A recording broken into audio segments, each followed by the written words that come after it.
Hey, for Tuesday, March 3rd, 2020, this is the Pro and the Con Show, and I'm your host, Michael James Ott.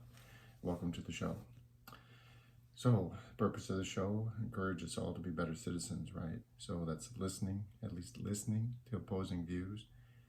I tell you folks, I absolutely guarantee you, we are not as divided as we are being led to believe, because we just have to share our information. We just have to say, how did you tell me, honestly, how did you arrive where you have?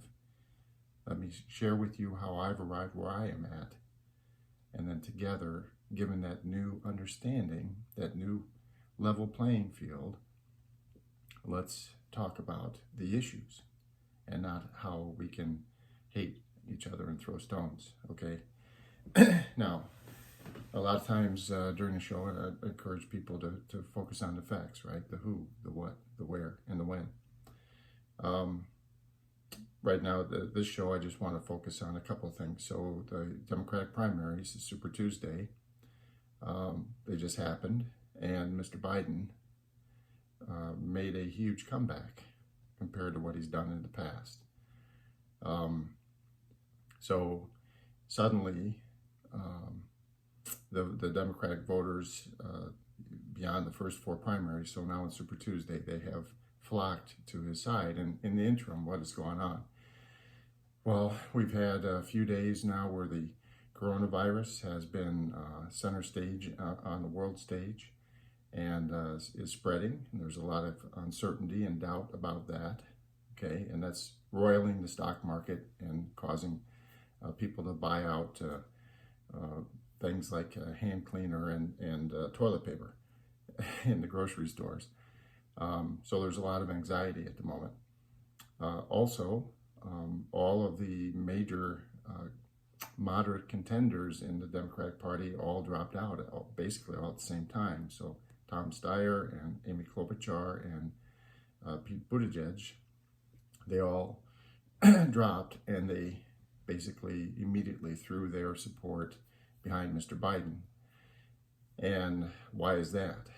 Well, because the focus of many Americans is to prevent Mr. Trump from being reelected. This is the primary focus. And in fact, more than multiple news outlets were surveying people as they were leaving the polls on Tuesday in the various states, the Super Tuesday states, and they asked them, a basic question: what's more important to you? Your candidate that you have some confidence can beat Mr. Trump, or your candidate that has a lot of the shares the same views and wants to enact the same policies as you?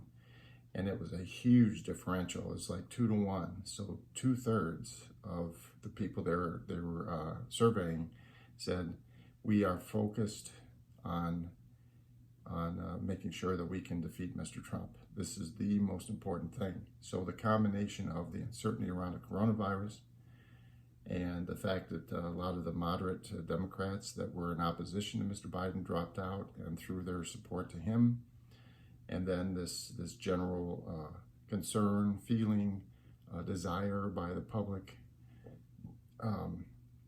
to try to make sure that Mr. Trump is not reelected, these things all combined to throw or cause people to judge, to decide that Mr. Biden was the best candidate. And so he received, I don't know, there's like 14 states, and I think he won 9 or 10 of them or something. Didn't win California, which is a great big state, obviously, with a lot of delegates, but he won lots of others. And it's this shift from a lot of people with big ideals and stuff like that to, oh wow, all these bad things potentially can happen. We have to prevent Mr. Trump from being reelected. Now, I've spoken in the past that this is a major focus for me, regardless of the policies, and he's had some good, some bad, like all presidents. But Mr. Trump for sure is well within the grasp of early onset dementia.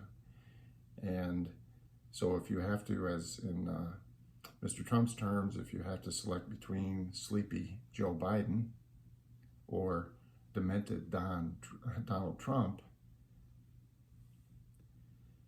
sleepy Joe Biden every day. You cannot have a demented president of the United States.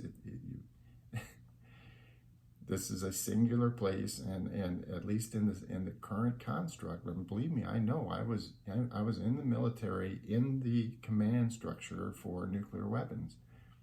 Mr. Trump can initiate himself without any authorization from anybody, without any hesitation. He can initiate nuclear weapon launch on a horrific scale by transmitting a code.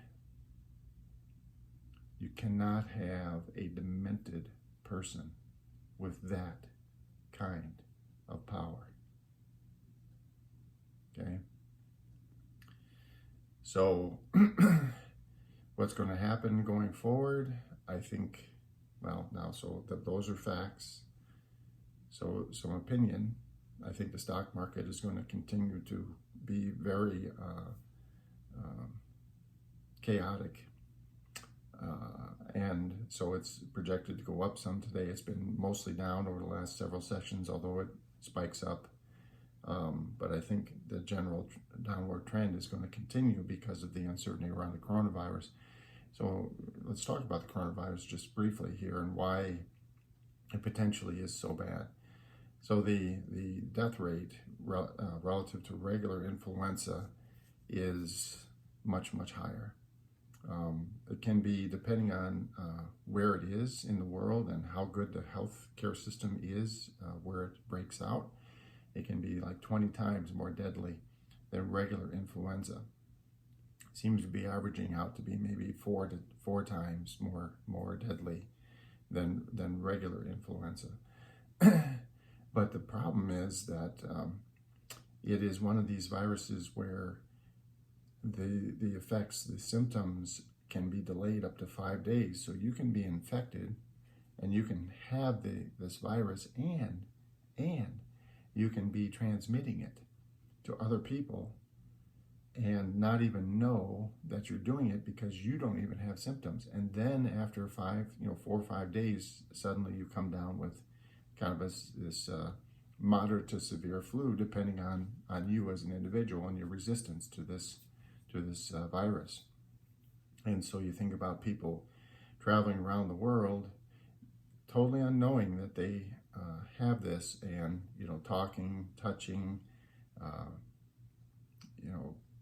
maybe occasionally coughing or sneezing or whatever, and spreading this virus. And that's why the World Health Organizations are so concerned about this particular virus, because the implications are that it could really, truly turn into a pandemic of epic scale, and very, very difficult to identify who's carrying this thing. And so how does that translate into the economy? Well, the only really way to fix this is to kind of quarantine people. And if you think about that, you basically would have to quarantine people voluntarily, semi-voluntarily around the world for like 3 weeks. So no shipments of goods, no purchases, no, pretty much quarantine. And this, of course, has a massive short-term effect. And then depending on how we react to it and how the governments around the world react to it, potentially a longer-term effect on the local and global economies.